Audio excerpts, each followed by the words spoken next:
Bonjour, bonsoir, bon après-midi à tous. Bienvenue dans une toute nouvelle émission. L'émission en question va s'appeler Bad Movies et laissez-moi vous expliquer le principe.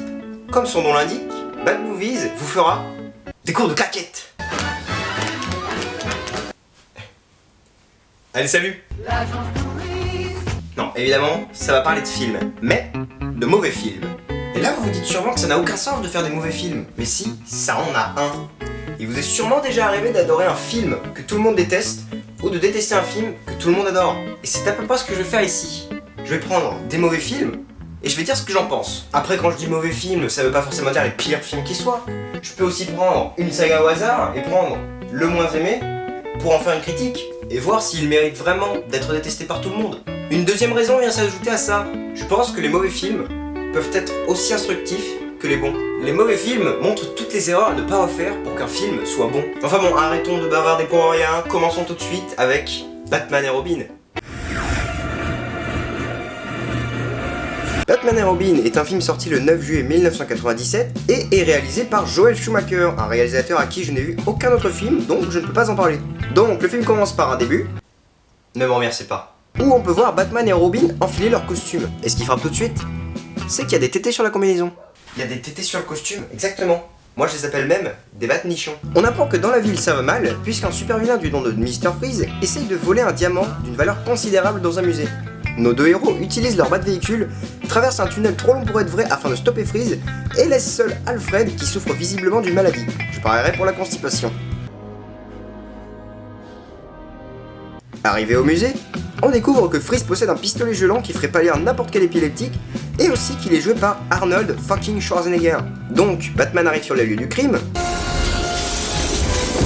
Salut Freeze, je suis Batman. Oh non, pas Batman. J'ai trop peur de lui. Bon, honnêtement, j'aurais adoré que ça se passe comme ça. Salut Freeze, je suis John Cena. Et Freeze appelle ses sbires sur des patins à glace armés de crosses de hockey pour tuer les héros. Et avant de continuer, il faut que je vous dise quelque chose d'important. Ce film contient au moins une réplique nulle toutes les millisecondes. bien rattrapé. Tu casses, tu payes. Il nous cherche des crosses, vieux frère. Je crois que j'ai jeté un froid. Je veux une bagnole. Les filles en sont dingues. C'est pour ça que Superman bosse seul. Et ça devient vite très lourd. S'ensuit un combat durant lequel tout le monde a l'air de faire un gros doigt d'honneur à la gravité et à la logique par la même occasion. Ils finissent même par jouer au hockey avec le diamant. Pendant ce temps, Mr. Freeze tente de s'échapper avec une fusée, mais Batman la rattrape et Freeze gèle Batman au mur. Au lieu de le tuer. Sinon ce serait trop facile. Robin vient aider son coéquipier et il s'échappe de la fusée en surfant sur les portes. Ok, donc plus personne n'en a rien à foutre de la gravité là. La poursuite continue encore, puisque Freeze rentre dans un nouveau bâtiment et gèle Robin. Batman aide donc son collègue et... Tes émotions te ramollissent, je te refroidirai la prochaine fois. Pourquoi pas maintenant?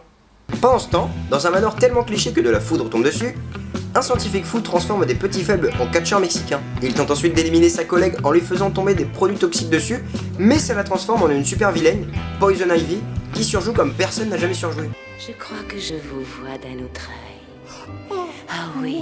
On rejoint ensuite Batman dans sa Batcave, et vous pouvez remarquer qu'il est joué par Georges Clooney. What else? On apprend ensuite que Freeze est devenu ce qu'il est parce qu'il est tombé dans une cuve extrêmement froide à Moins 100 degrés. en poussant des cris dignes des plus grands acteurs. On apprend aussi qu'il a une femme et qu'il essaye de la sauver en trouvant un remède à une maladie rare qu'elle a attrapée. Il l'a donc cryonisée en attendant de trouver le remède. Alfred n'a toujours pas pris un Dulcolax Constipation occasionnelle? Prenez Dulcolax. et va visiblement de moins en moins bien, alors que la maison reçoit la visite d'une invitée surprise, la nièce d'Alfred, Barbara, qui possède la capacité de mettre des gros blancs quand on parle d'elle. Après tout, elle est de la famille.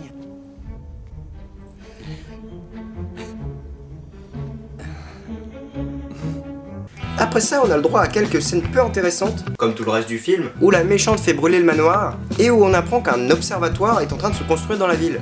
Gardez ça en tête, ça aura son importance après. Ensuite, on assiste à une vente aux enchères, où les choses que l'on vend sont des danses avec de jeunes demoiselles, et durant laquelle Batman et Robin apparaissent comme ça, au calme, alors qu'à la base Batman n'apparaît que la nuit pour que personne ne le reconnaisse. Mais Poison Ivy vient vite gâcher la fête et use de ses phéromones d'amour pour que tout le monde tombe fou amoureux d'elle. Évidemment, tout le monde commence à enchérir sur elle, y compris Batman et Robin, et... 5 millions. C'est un collant que tu portes là, pas un bas de laine. 6 millions. Alors 7 millions.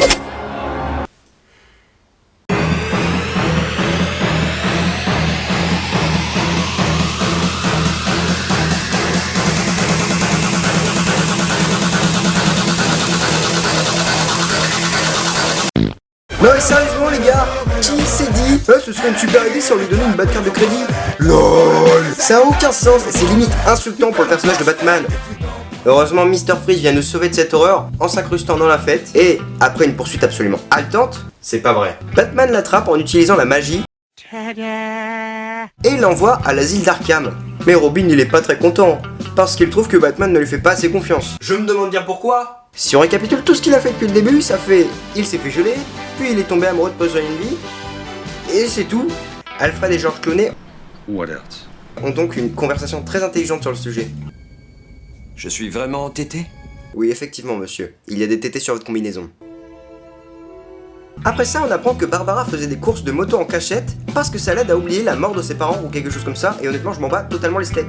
Robin la suit donc dans les courses de moto et finit même par la sauver de la mort et... Oh mon dieu, j'ai l'impression pas que c'est un faux. On apprend aussi que la maladie d'Alfred est plus grave que ce qu'on croyait, puisqu'il est en fait mourant, ce qui permet à Bruce et Alfred d'enfin se révéler leurs sentiments dans une conversation très sentimentale. Je t'aime tellement. Moi aussi, je t'aime. C'est à peu près la même relation que j'avais avec mon père. Hein.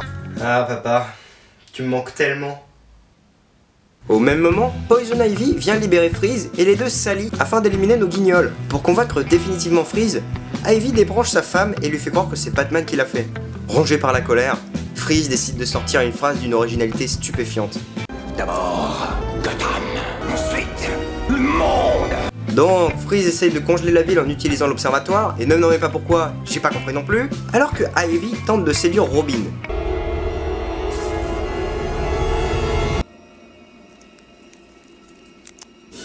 Mon latex est insensible à tes charmes. Pendant ce temps, Barbara découvre que Batman et Robin sont en fait George et Dick, et elle trouve une version d'Alfred dans le Bat-ordinateur.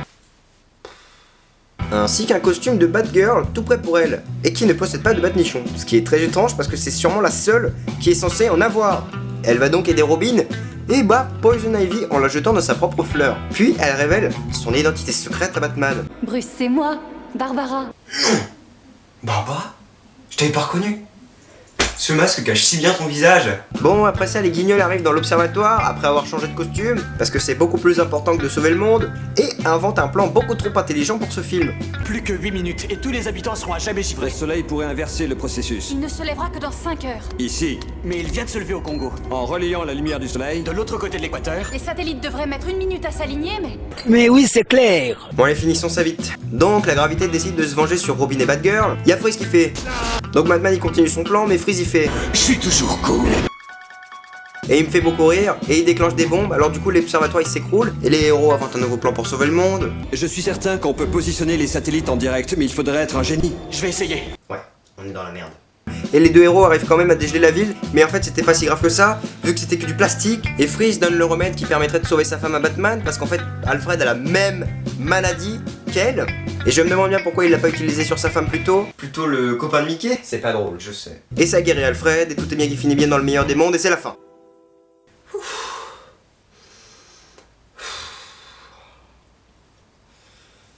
Alors, je sais ce que j'ai dit au début de l'émission sur le fait qu'il faut avoir son propre avis et tout, mais là, honnêtement, je suis obligé d'avoir le même avis que tout le monde. Ce film est une merde. Ce film est très mauvais, ce film est horrible, ce film est nul en chier des balles de golf. Tout est raté dans ce film. Les combats sont mal rythmés, les acteurs surjouent énormément, les répliques sont extrêmement lourdes. Hé, Freeze.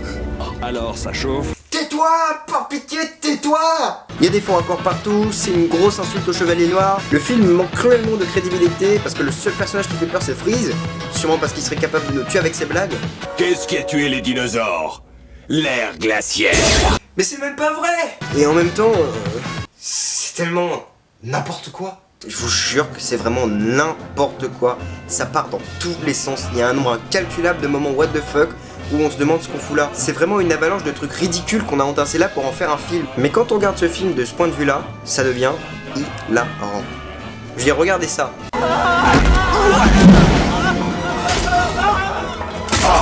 C'est dans les premières scènes du film. Ça explique très bien qu'est-ce qui va se passer dans ce film. Donc si vous voulez le regarder, regardez-le comme ça, je vous jure que c'est incroyable. Donc voilà, c'est sûrement pas le meilleur exemple que j'aurais pu trouver pour mettre en place le principe de l'émission, mais bon. Et je pense quand même que ça reste une bonne entrée en matière. Donc on se retrouve dans 2 semaines pour un nouvel épisode de Diffessure. Allez, salut!